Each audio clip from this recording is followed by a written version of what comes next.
What's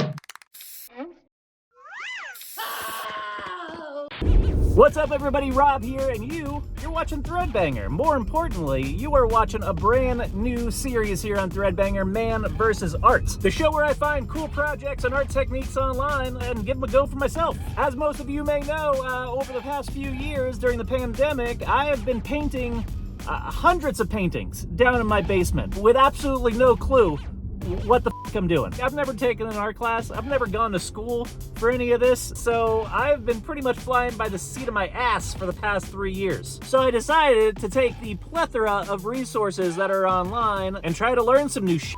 Try to just fucking get better, you know what I mean? Now, one of these things that I've been seeing is Squeegee Art. It's all over the fucking place and it looks awesome. You throw some dabs of paint onto a canvas, you take a little shower squeegee, you run it down, and you got a fucking Picasso. And when Nicole suggested it last week in the comments, I figured, why not? Looks better than any of the fucking art that I make, so I'm gonna try it out this week, which is why I'm here at Goodwill, where we're gonna find some canvases and some different supplies to take it to the next level. To tell you the truth, I don't think that I've actually been into this Goodwill since before the pandemic. To be honest with you, I don't even think I'm allowed in here. They've watched way too many ThreadBanger videos. So we gotta make this real quick. The old in and out, a few records, a couple pictures, and we're done. We're good, we're out of here. All right, we got some pretty cool shit. Let's head back to the studio. All right, we got our supplies. First off, a squeegee, which I may or may not have stolen from my own shower. Do not tell Corinne. Step one, we're prepping canvases and everything we got from Goodwill. I got some regular canvases as well, along with these paints, which I think will work. And I'm just gonna prep a few of these using the squeegee to start off. Look at that. So far, big fan of the squeegee. I'm gonna start drawing some images on these and get ready for our first pull. This one's just of someone throwing up, someone vomiting their f***ing brains out. Nothing fancy. I'm just taking some of these various greens, browns, yellow paints here, and I'm just gonna have them kind of cascading from their mouth. All right, everybody ready? This is it. This is the big squeegee moment. The big reveal. Oh yeah. That's perfect. That looks chunky. Let's give him a little bit more vomit here on the floor, finish him up with some details. Oh wait, hold on. Yeah, now we're good. Now we're finished. For this next one, I'm going to be drawing a picture of a dog defecating. And he's going to be taking a shit on a neighbor's lawn in this one. So we're going to grab some various browns and yellows here for Fido, who has a very healthy diet, and just trickle those down onto the bottom. And holy shit, that looks great. Literally, that looks f***ing disgusting. That's what that is. This squeegee is my new favorite f***ing tool. Now I'm just gonna finish up the rest of the colors. Let's make him this dog a classic pink, and then let's throw some words on there. Something I like to do a lot. Poo on everything. So there you go. That's that one.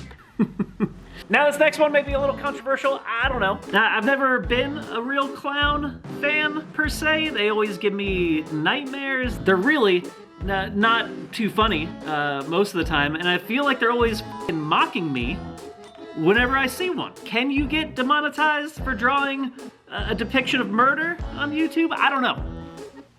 We're gonna find out though, that's for sure. We're gonna be adding some fun, festive colors here, blasting out of this clown's skull. Definitely some reds and pinks for the brain, and why not a few fun party colors like blue, yellow. Now just take a nice little swipe across to the edge of the canvas, and boom! Literally, This is a good one. I'm just gonna give it a little bit more color here and a nice little catchphrase at the top. Not today, clown. Not today. Moving on to the things I got from the thrift store. We've got this classic Jim Reeves record, whom I've never heard of before. Alexa, play Jim Reeves.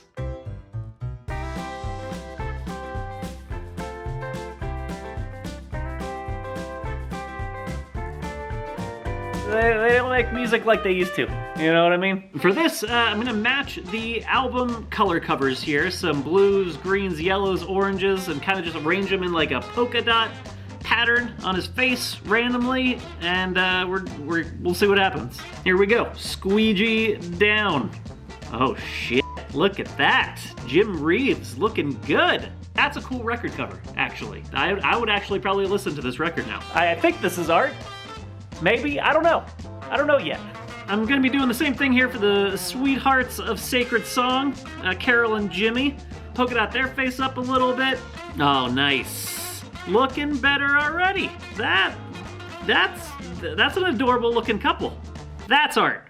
All right, now this one I'm excited about. You know, I've been excited about the rest of them, but this one particularly. We've got this old portrait here of Margaret, or at least that's what I'm calling her, which by the back of this photograph was taken apparently in 1962 in Atlanta, which would make Margaret somewhere in her 60s or 70s right now, if she were still alive. For her, I'm going to be using a variety of fluorescent paints, which will kind of give it that extra pop against the black and white background. Covering her with polka dots like the rest and giving her a good old squeegee, and I think she's done.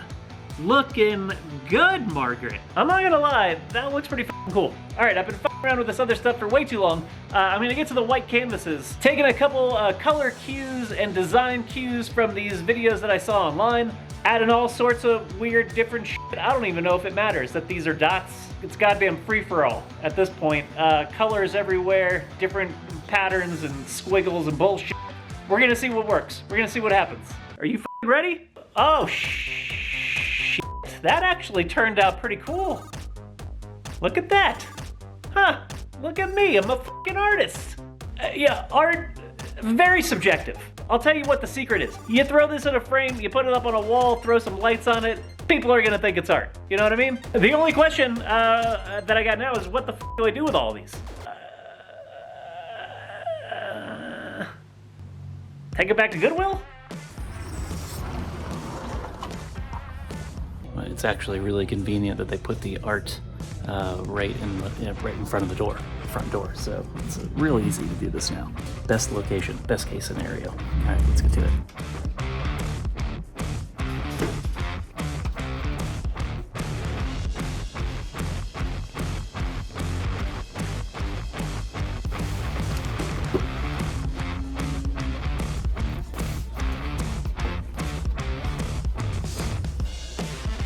All right, well, that was pretty successful. It only took a few minutes of being in there before a couple people started picking things up and then buying them. So obviously there's maybe some demand for my artwork, at least in the Goodwill sense. Anyways, if you find one, there's a few left in there. Be sure to let me know about it down in the comments below or on Instagram. Otherwise, I think that was pretty successful. I had a pretty good time. I don't know about you. I thought it was pretty fun. I thought it was a good episode coming back to ThreadBanger, episode 1, Man versus Art. So do me a favor, leave a comment below telling me what you'd like to see on the next show. And I'll probably do it. I got nothing else fucking better to do, you know what I mean? And if you've got nothing else better to do, be sure to hit me up over on my Instagram @RobsArt for more weird, kind of ridiculous art. Thanks for watching, everybody. I'll see you around here next time.